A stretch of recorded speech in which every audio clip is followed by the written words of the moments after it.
po namin pancake with sausage, may hotcake syrup, at saka butter. Subukan po natin itong pancake. Lagyan po muna natin ng hotcake syrup at butter. Kaya ito na po yung pancake na may butter at saka pancake syrup. Subukan na po natin.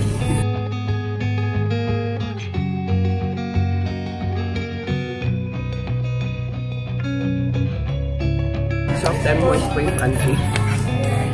Slightly sweet dahil sa syrup.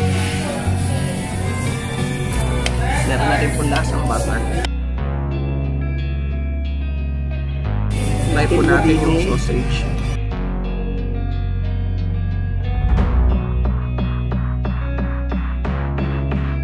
Savory po yung sausage.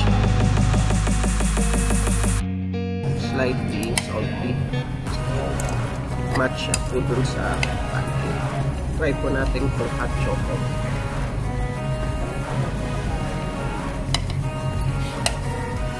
Lasang-lasa yung choco. Pero matamis po siya. Tsaka roti. Match po yung hot choco sa pancake. So sana po ay nagustuhan nyo ang ating video. Kung nagustuhan nyo po ang ating video, please like, share, and subscribe. And don't forget to hit that notification bell para ma-update kayo sa mga current videos ko. So until my next video, this has been Lorraine reminding you that God loves you.